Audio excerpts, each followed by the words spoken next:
Bonjour. Bonjour. Donc on va démarrer aujourd'hui le thème management de la qualité selon la norme ISO 9001 version 2015. Je me présente rapidement, Yassine Karim. Je suis consultant en fait. Yassine Karim, je suis consultant en tout ce qui est management de la qualité et directeur général d'un cabinet de conseil en qualité, sécurité, environnement et Naxia Consulting. Donc, dans le cadre de cette belle initiative lancée par nos amis KFTA, ça va être, Inch'Allah, ma première séance sur le management de la qualité. Donc, il y aura, je dirais, un petit programme de 4 séances. Pendant ce programme, nous allons parler de contexte global de management de la qualité d'une manière globale. On va voir quelques définitions, les concepts. Mais aussi, on va voir le référentiel ISO 9001, puisqu'en fait, la norme ISO 9001, c'est le référentiel qui cadre le système management de la qualité. Et par la suite, on va parler sur des outils et des démarches de management de la qualité, notamment les managements des process, l'approche risque et surtout la démarche de la mise en place de systèmes. Voilà un petit peu le programme. Alors, on parle de quoi? On parle d'un système de management de la qualité. Donc, on va expliquer c'est quoi exactement ce système de management. Pour qui? Qui sont les entreprises qui doivent adopter ce système de management de la qualité, et surtout le pourquoi. C'est pour dire quels sont, je dirais, les objectifs et vraiment la finalité d'un système de management de la qualité. Alors le quoi, en fait, c'est un système qui est construit sur la base d'un référentiel qui est la norme ISO 9001 version, je dirais 2005. On va en revenir vers les versions 2015, pardon. Alors pour qui? C'est pour toute entreprise. Il faut qu'on soit d'accord que mettre en place un système de management de la qualité, on peut le mettre dans une grande entreprise, que dans une TPE, que dans une PME, que dans une vraie multinationale. Donc vraiment, la taille n'a aucun vraiment impact sur le choix ou pas d'un système management de la qualité. Et surtout, avec la nouvelle version 2015, surtout avec la nouvelle version 2015, c'est plus adapté à vraiment à toute taille d'entreprise. Aussi, alors, vous allez me dire aussi, mais est-ce que c'est adapté à des secteurs d'activité bien précis? Je vais vous dire non. C'est un système qu'on peut mettre en place dans un secteur de service, comme la banque, comme le transfert d'argent, comme le tourisme. En fait, c'est tous les secteurs, et également dans l'industrie, dans l'aéronautique, dans le secteur automobile, dans tous les secteurs pharmaceutiques. Maintenant, ce qui est important, c'est que la norme ISO 9001 qui parle de management de la qualité, c'est une norme générique qui peut être mise en place dans toute entreprise, quelle que soit la taille et quel que soit le secteur. Par contre, il y a certains secteurs d'activité où on trouve des normes spécifiques, des normes spécifiques. Aujourd'hui, on constate par exemple le secteur automobile qui est en train de se développer au Maroc. Ben, il y a une norme spécifique de management de la qualité, mais spécifique à l'automobile, qui s'appelle la ISO TS 16949. L'aéronautique également, il y a des normes spécifiques. Maintenant, le basique, c'est la norme ISO 9000. J'aimerais bien partager avec vous quelques chiffres importants. Euh, Aujourd'hui, dans le monde entier, il y a plus de 1 million de certifications dans le monde. Ça veut dire plus de 1 million d'entreprises ont fait confiance à un référentiel ISO 9001 pour adopter un système de management de la qualité. Si c'est un chiffre qui a de sens et on peut comprendre à travers ce chiffre que cette norme a donné des fruits et cette norme a apporté une réelle valeur ajoutée. Sinon, on va pas trouver un engouement pareil. Et donc, je dirais au Maroc, quelques chiffres au Maroc aujourd'hui, on est plus de 1500, entre 1500 à 2000 entreprises qui certifient. Je dois juste préciser un point très important. Il y a la certification selon un système de management de qualité par rapport à un référentiel ISO 9001, mais il y a la démarche qualité. Ça veut dire on peut trouver pas mal d'entreprises qui ont mis en place un système de management de la qualité, mais sans pour autant aller chercher la certification. Donc, la certification, c'est une reconnaissance à l'international par un organisme international qui vient auditer le système qui est mis en place pour dire que votre système a permis d'assurer une conformité par rapport aux standards internationaux.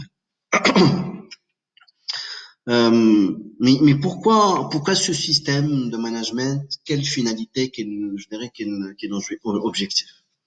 Il faut comprendre une chose très importante, c'est que la démarche qualité, c'est une démarche de progrès. C'est une démarche qui s'inscrivent dans le long terme. C'est pas une démarche à court terme.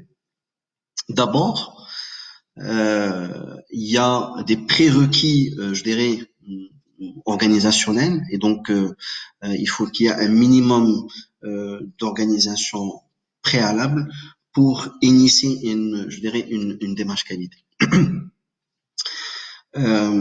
Et la démarche qualité, on peut vraiment l'adopter pour différentes raisons. La première raison, c'est pour ancrer davantage dans l'organisation de l'entreprise l'orientation client. Parce que un système management de qualité, il est orienté client. La deuxième des choses, c'est l'amélioration des performances. Et donc, vraiment, une démarche qualité permet d'améliorer les performances à travers le management des processus, à travers un système de pilotage et des tableaux de bord, le suivi des tableaux de bord et des indicateurs de performance. Aussi, on peut parler aussi de la compétitivité de l'entreprise. Pourquoi la compétitivité? Parce que lorsqu'on adopte une démarche qualité, on va se travailler beaucoup sur les non-qualités et donc du coup minimiser en fait les pertes, les rebuts, en fait parce que la non-qualité a un coût. Ça d'une part.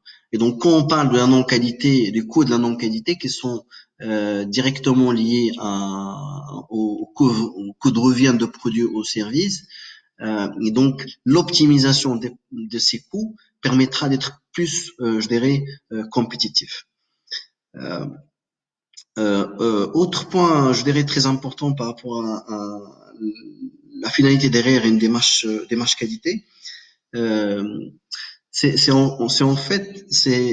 permettra en fait de structurer de structurer les processus dans l'entreprise de sorte à ce que on peut tirer on peut tirer ces processus vers une performance à travers des objectifs bien définis, ce qu'on appelle le management des objectifs.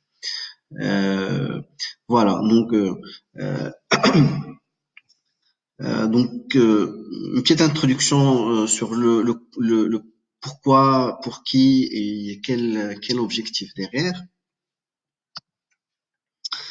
Il faut savoir que lorsqu'on parle d'une démarche qualité, euh, il faut qu'on revienne un petit peu à une évolution dans le temps.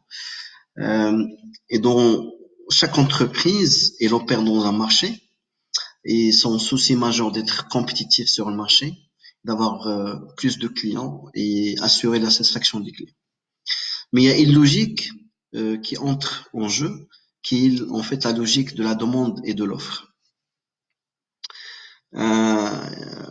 Actuellement, lorsque on a l'offre plus, je dirais, que la demande, le client il se positionne en position de force et donc le client impose un certain nombre, je dirais, d'exigences. Et donc c'est le client qui impose ses lois et non pas l'entreprise. Et donc la loi, je dirais, de la concurrence. C'est pour cela que les entreprises doivent adopter et adoptent de plus en plus une démarche qualité et aller vers la certification ISO 9001 pour éventuellement assurer leur compétitivité, faire mieux que leurs concurrents et conquérir plus de clients et satisfaire, mais assurer la satisfaction des clients. Euh, L'autre schéma, mais ça, on commence à le voir de plus, de plus, hein, on pense, pardon, on la voit de plus, de moins en moins, pardon.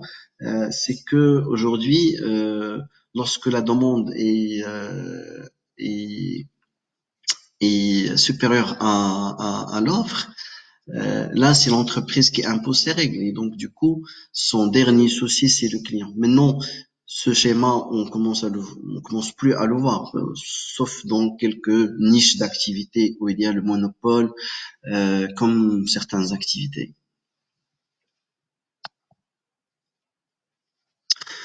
Alors, euh, la, l'évolution, en fait, des normes et aussi l'évolution des concepts de la qualité, c'est une qui a démarré en fait, c'est une histoire qui a démarré depuis 1987.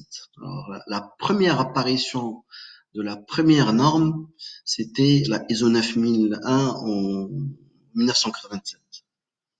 Mais c'était une norme qui est basée beaucoup sur la production, sur la conformité de produits et axée sur les entreprises de production.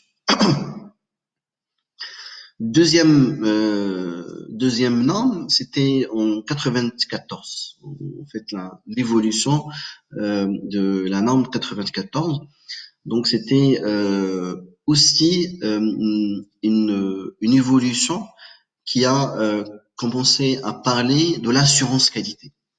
Donc, au départ, en 87, on était plus sur les techniques de contrôle pour minimiser les non-conformités des produits et s'assurer que le produit délivré au client est conforme.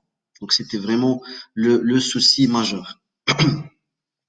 Par la suite, 94, on commence à parler de l'assurance qualité et on commence à parler de quelque chose comme des procédures de contrôle et de suivi des non-conformités. Mais la vraie vraiment révolution, c'était en année 2000. 2000, c'était vraiment l'année où on a fait une évolution importante dans les systèmes de management. Euh, et sincèrement, cette évolution, à apporter une vraie valeur ajoutée pour les entreprises, surtout avec le concept de l'approche process. Et donc du coup, on, on va commencer à travailler avec l'approche process. On va en parler dans un petit moment. On apporte la valeur ajoutée de l'approche process. Et donc l'idée, c'était de revoir carrément le modèle d'un système de management de la qualité qui est orienté, je dirais, produit, vers un modèle qui est orienté client, vraiment orienté client. Après la version 2000, on est passé vers la version 2008. Alors, 2008, ça permet en fait de renforcer davantage l'approche process et mieux structurer cette approche qui a permis vraiment d'apporter une vraie valeur ajoutée dans les organisations. La dernière version, c'était la version 2015, donc ça date de 3 ans. Donc on comprend que à peu près chaque 7-8 ans, on a une version. Alors la version 2015, c'est une version qui a intégré du nouveau concept comme l'approche risque. Et sincèrement, c'est aujourd'hui, on passe d'un schéma où on s'ébute à des situations et on subit à des résultats au sein de l'entreprise, à un autre schéma de dire je vais anticiper.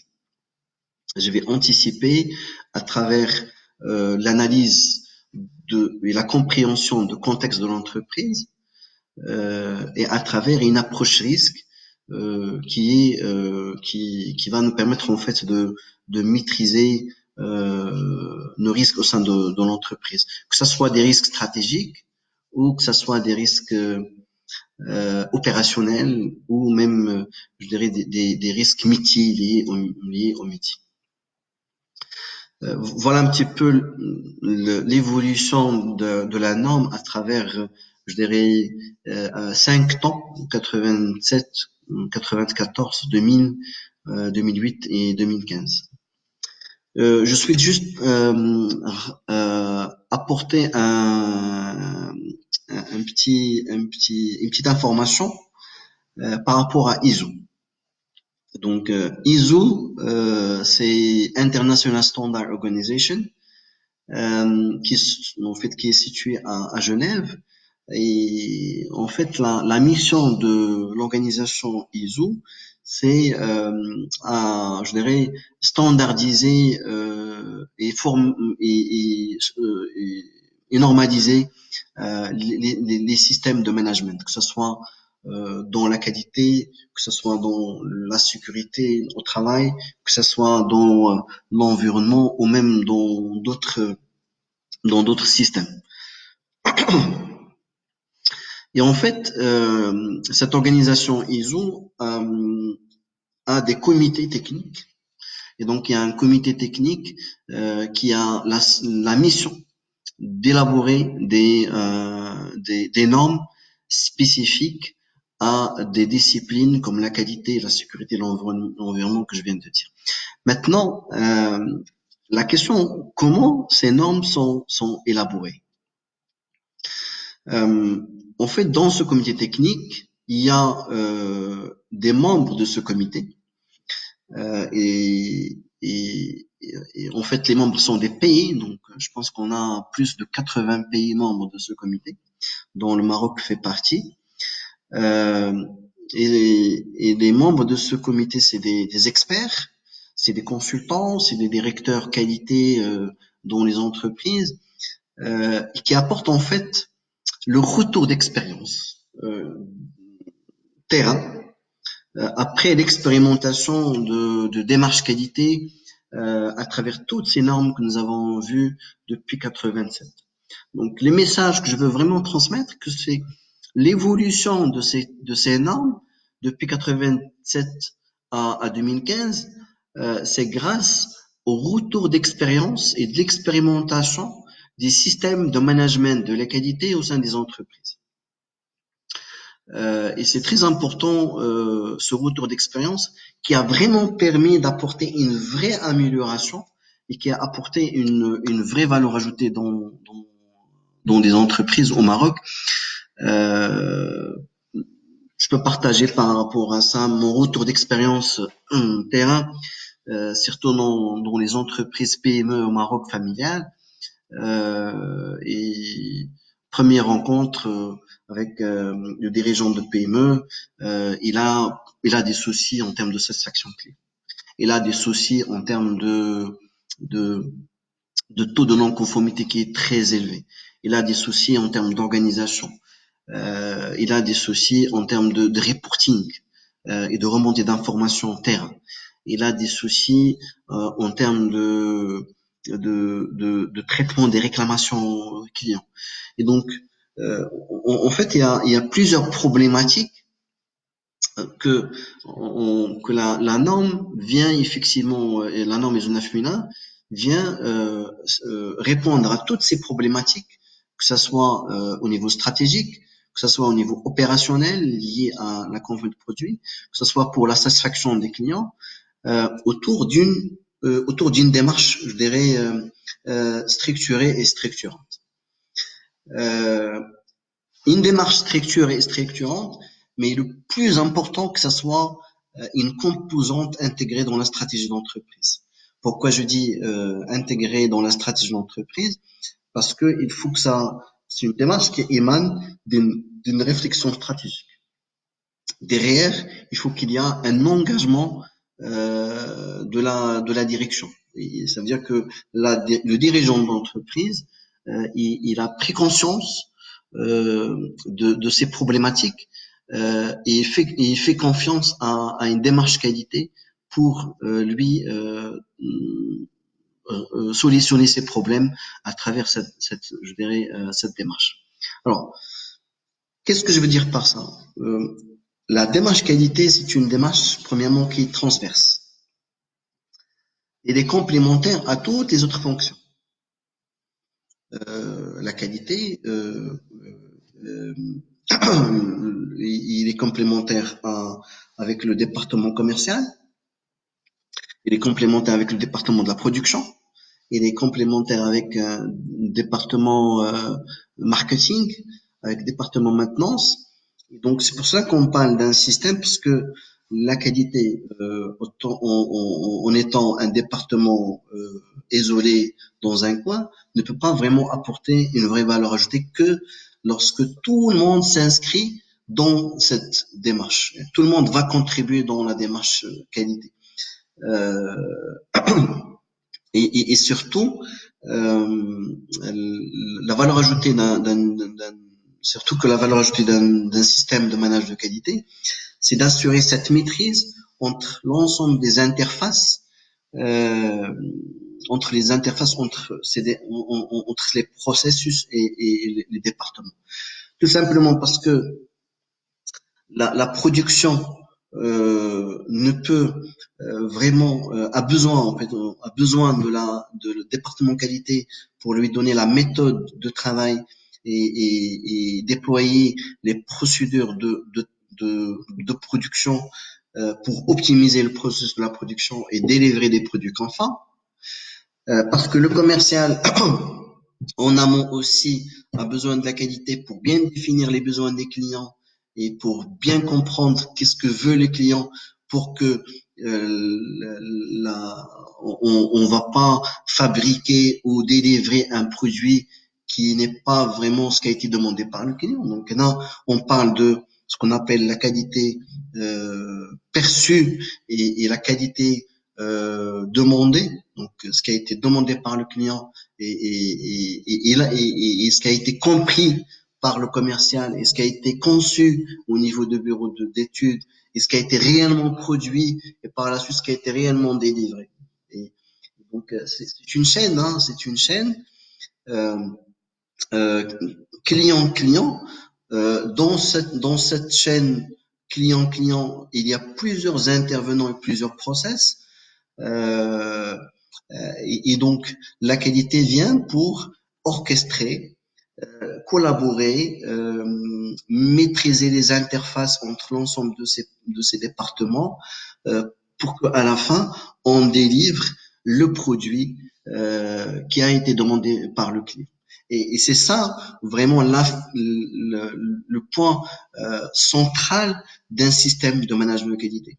C'est pouvoir délivrer un produit conforme. Et également réussir à assurer une satisfaction du client. C'est deux choses qui sont, je dirais, vraiment importantes et que c'est pas vraiment évident. Alors, dans ce slide, on va essayer un petit peu d'aller vers certaines terminologies pour comprendre la différence entre la qualité, management de la qualité et exigence. Alors, la définition de la qualité, sincèrement que chacun peut la définir à sa manière et par rapport à sa perception. Mais je vais vous donner une définition assez simple.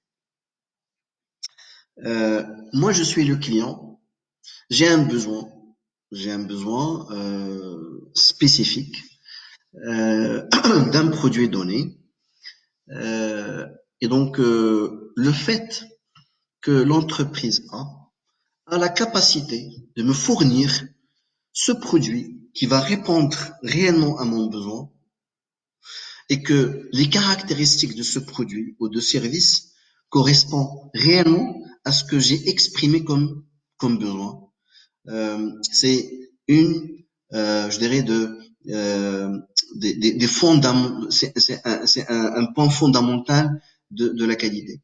Et donc derrière, c'est pour ça qu'on dit c'est une aptitude, c'est une capacité.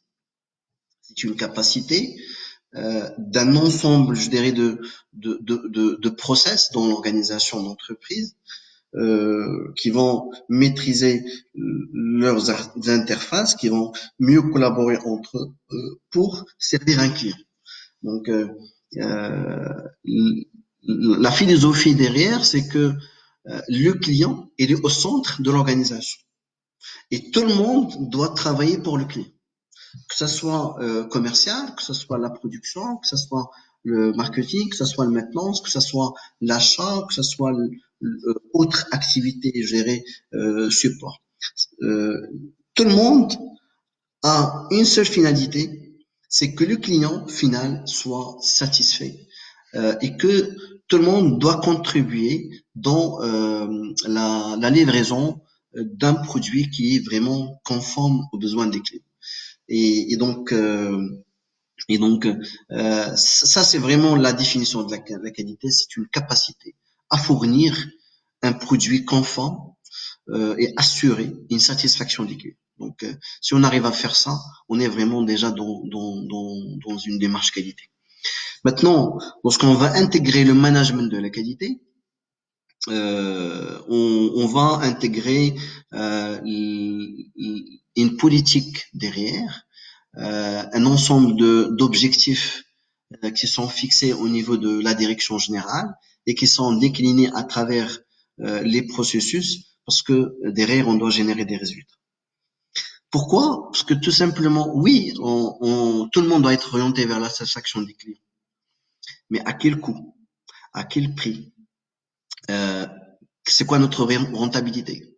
Parce que la performance d'une entreprise, il y a la performance en termes de excellence opérationnelle pour délivrer un produit conforme et satisfaire le client. On est bien d'accord par rapport à ça.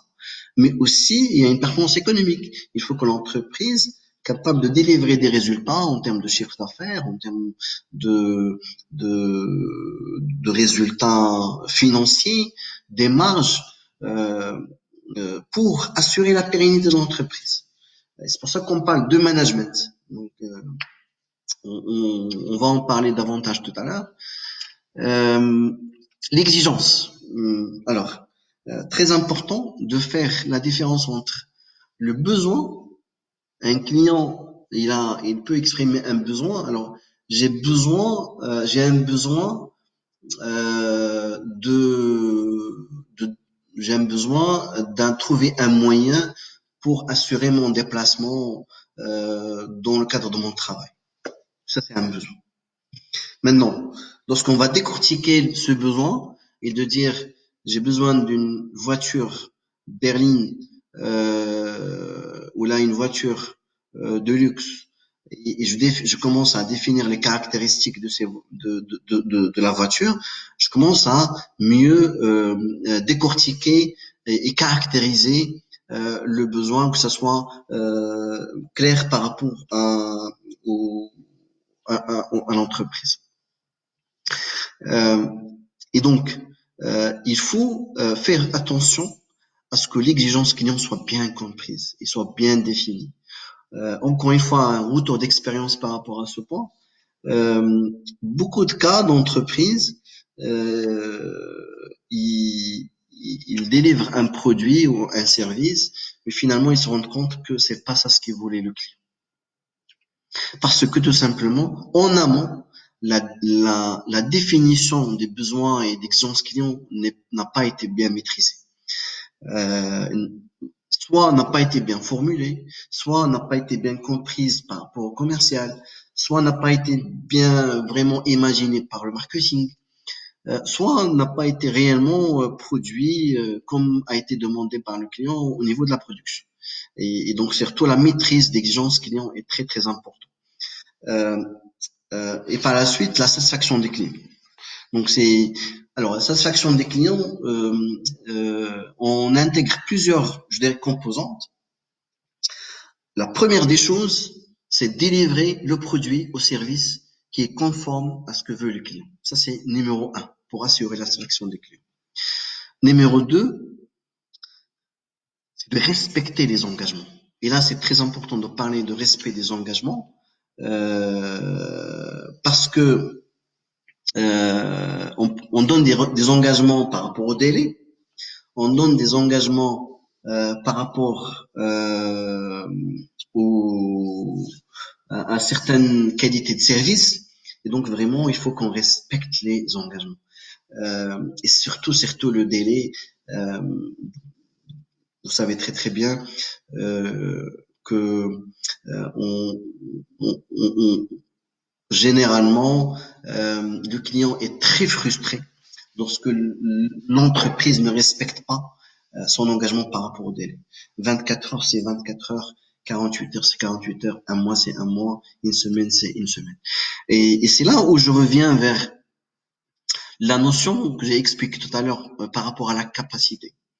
Il faut que l'entreprise sache à calculer ou à savoir sa capacité en termes de respect d'engagement.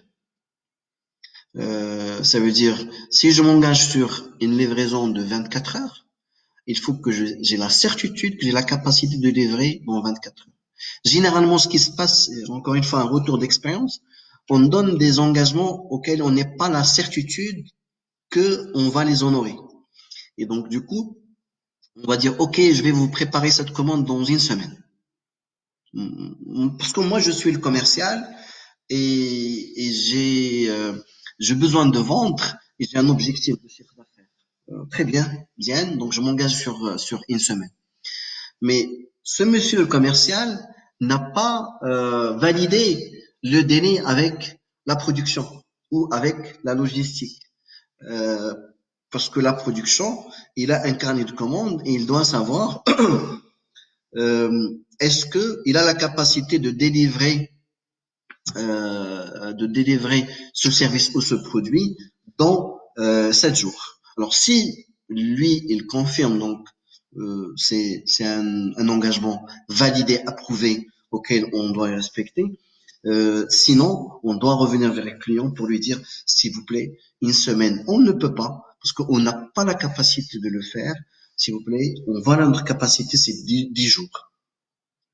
Et croyez-moi, c'est que c'est le client généralement il accepte mieux lorsqu'on est clair avec lui dès le départ et on définit avec lui un engagement clair et précis que s'engager sur des délais et par la suite on ne pas les honorer. Euh, alors, il faut savoir que dans, dans une démarche qualité, on doit assurer un équilibre,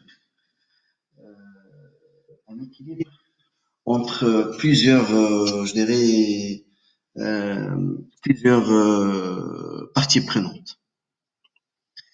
Euh, d'un côté, on a les actionnaires. D'accord.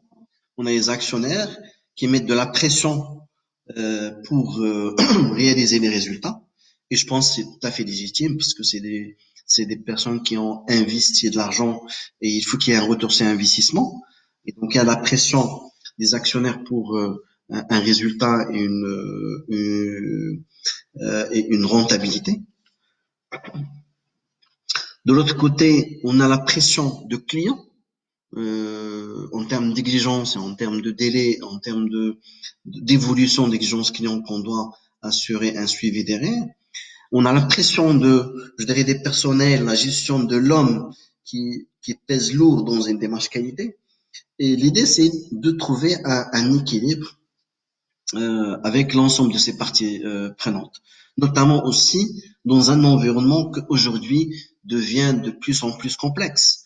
La réglementation devient de plus en plus complexe. Euh, la, la concurrence devient de plus en plus accrue. Euh, euh, le climat des affaires devient de plus en plus tendu. Et donc, du coup, il y a un équilibre à maintenir. Alors, comment on peut maintenir cet équilibre dans le cadre d'une démarche qualité?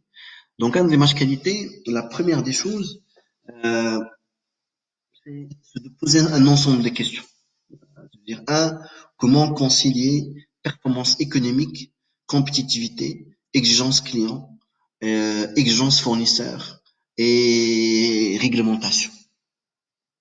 Et ça, c'est une question fondamentale, je dirais, très très importante. Deuxièmement, comment on peut avoir une vision sur l'ensemble des activités de l'entreprise et décortiquer l'ensemble des process pour dire euh, euh, quel est, je dirais, où est-ce qu'ils sont mes dysfonctionnements, où est-ce qu'il y a je dirais quelle est ma capacité opérationnelle en termes d'efficacité, en termes d'excellence, je dirais, opérationnelle. Mais aussi comment avoir, je dirais, une veille sur le marché et être assurer une évolution en phase avec les tendances de marché, en phase avec l'évolution des concurrents, en phase avec l'évolution je dirais, de la réglementation. Ben, la démarche qualité répond à ces questions et apporte des dispositifs et apporte des solutions. Et apporte des solutions. Alors, vous allez me dire comment? À travers, je dirais, une démarche qui est vraiment structurée. Alors, au départ, si on va aller vers le premier point euh, si on veut imaginer, je dirais, dans l'entreprise, on peut imaginer trois niveaux. Donc, il y a ce qu'on appelle le niveau stratégique. C'est la partie, le volet managérial, le volet stratégique. Il y a tout le volet, je dirais, opérationnel, chaîne de valeur, c'est le cœur de métier de l'entreprise. Il y a le volet support. Ça, c'est en fait les trois niveaux qu'on peut trouver dans l'entreprise. Alors, sur les niveaux, je dirais, stratégiques, euh, le premier point à réaliser avec l'entreprise, c'est avec le dirigeant d'entreprise, c'est de définir en fait la stratégie et de définir les objectifs à travers un contrat d'objectifs que par la suite on doit vraiment la décliner au niveau de tous les process. Le deuxième élément, c'est de travailler sur ce qu'on appelle la cartographie des process euh, et donc décortiquer l'ensemble des activités de l'entreprise en cartographie des processus pour euh, bien délimiter où est-ce que ça démarre un process, où est-ce que ça se termine dans une logique euh, client-client. Et quand je dis dans une logique client-client, ça veut dire euh, pour quel client, par rapport à quel produit, et je vais fabriquer quel produit pour quel client. Voilà, donc quel client, je vais fabriquer quel produit pour quel client. Et donc, j'aurai ce qu'on appelle des macro-processus chaîne de valeur et bien évidemment d'autres processus, je dirais, support. Alors là, je vais passer à ce qu'on appelle le schéma approche process. Et je reviens vers voilà le schéma de l'approche processus. Alors je vais prendre juste un cas comme ça, donc un petit exercice. Alors si on va voir dans ce schéma, on a une entreprise, on a une organisation et bien évidemment un organigramme qui est simple. On a un ensemble de directions, au-dessous on a un ensemble, je dirais, de services. C'est bien. Maintenant, de côté en amont, j'ai un client qui a des besoins. Et de côté en aval, on a un client qui attend un service ou un produit pour assurer une satisfaction. Ben, l'idée, c'est de dire, euh, par rapport à une prestation donnée ou par rapport à un produit qu'on va fabriquer, quelles sont, je dirais, les activités, quels sont les processus qui sont concernés? Parce que c'est une exigence numéro un en termes de la définition, en termes de la démarche qualité, c'est la définition des process. Quels sont mes processus en interne qui vont me permettre de délivrer le produit ou le service. Donc, du coup, euh, dans ce schéma, on va trouver ce qui est en bleu, c'est les activités. D'accord? Ce qui est en jaune, c'est les process. Et ce qui est en rouge, c'est la prestation. Et donc, du coup, pour réaliser une prestation donnée, j'ai besoin d'un ensemble de processus et à l'intérieur de chaque process, j'ai besoin d'un ensemble d'activités. Il faut savoir que, si vous avez remarqué, euh, plusieurs activités peuvent être complémentaires d'un département à un autre. Et donc, c'est là où il y a la vraie valeur ajoutée de l'approche processus. Parce que l'approche processus, il va traverser l'organisation d'entreprise d'un amont à l'aval, de sorte à ce que il y a une cohérence et un alignement opérationnel pour définir ce qu'on appelle le chemin critique client. Parce que le client, à travers ce schéma, le client il est au centre, je dirais, de l'organisation, parce que on maîtrise un petit peu le client en amont, le service en aval, les processus et les activités. Parfait. Alors, il faut savoir que une démarche qualité a un ensemble de principes. Et c'est des principes en fait fondamentaux. Des principes fondamentaux. Euh, on peut les préciser en 7 principes fondamentaux.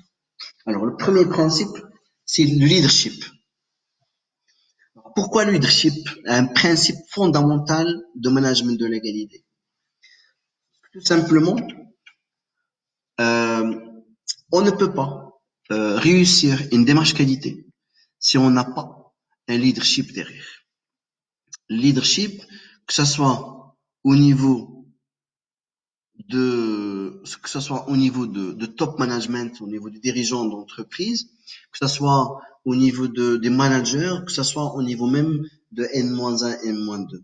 Euh, et en fait, ce système de leadership, il est contagieux, si on peut dire. Lorsque la direction générale euh, adopte une démarche qualité avec une conviction et avec un engagement derrière, c'est automatiquement les N-1 vont adhérer vers la démarche qualité. Alors, la meilleure manière de vérifier est-ce que nous avons le leadership, c'est que la direction, je dirais, donne un exemple en termes d'engagement dans la démarche qualité, à travers, je dirais, la mobilisation des ressources. Je pense que c'est un point très important. Et à travers euh, l'exemplarité, c'est-à-dire qu'il donne, je dirais, l'exemple. Alors, deuxième principe fondamental, c'est l'orientation client. Et donc, l'orientation client, c'est le fait d'instaurer dans l'entreprise une culture client pour, pour ce qu'on appelle réussir un parcours, une expérience client. Voilà, un parcours expérience client réussi.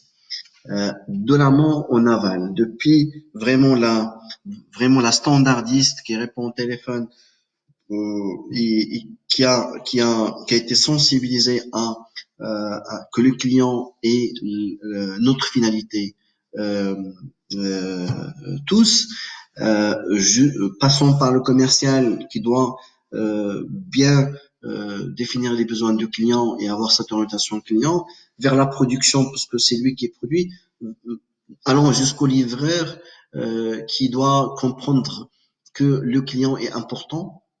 C'est grâce à ce client qu'on assure la pérennité de l'entreprise. Et donc, du coup, il doit respecter le délai de livraison et il doit adopter une attitude professionnelle et ainsi de suite. L'approche process, j'en ai parlé, c'est une base et un principe fondamental important qu'on peut pas vraiment le négliger parce que ça permet d'assurer une transversalité dans l'organisation et une maîtrise de la transversalité dans l'organisation d'entreprise.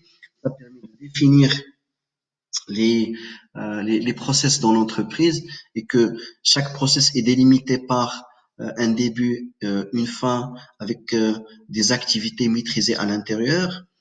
Une des avantages de l'approche process, c'est une concentration sur la valeur ajoutée, une délimitation des responsabilités et d'autorité. Et trois, c'est un moyen d'assurer une bonne pilotage. Euh, L'amélioration continue, c'est un principe très important parce que l'amélioration continue permet d'assurer une vraie dynamique à travers plein de check acts. Prise de décision fondée sur des preuves, management des relations avec les parties intéressées, c'est très important, l'implication du personnel. Mes amis, je pense que mon ami Bada est en train de me dire de time. Euh, je pense pour une première partie, j'ai donné une vue globale sur la démarche qualité, quelques composants de la démarche qualité, de management, les principes. On a même expliqué quelques-uns. Maintenant, Inch'Allah, la séance prochaine, on va compléter les principes de management de la qualité. On va aller en profondeur dans la norme ISO 9001 pour aller décortiquer certains nombres d'exigences et continuer dans le dernier point qui est là. Comment on peut mettre en place une démarche qualité structurée. Merci beaucoup pour votre suivi. C'était un réel plaisir, sincèrement, de euh, euh, partager avec vous ce thème qui me tient à cœur, parce que c'est vraiment ma passion depuis des années, depuis 15 ans que je suis dans le management de la qualité. C'est une passion, c'est un métier que j'aime beaucoup, et donc c'est pour ça que je voulais vraiment partager avec vous. C'est ma première expérience en live. Euh, voilà, donc excuse-moi si j'étais un peu stressé, mais Inch'Allah, pour les prochaines séances, on va aller encore une fois sur des choses plus concrètes et surtout partager avec vous mon retour d'expérience terrain. Merci beaucoup et à la prochaine.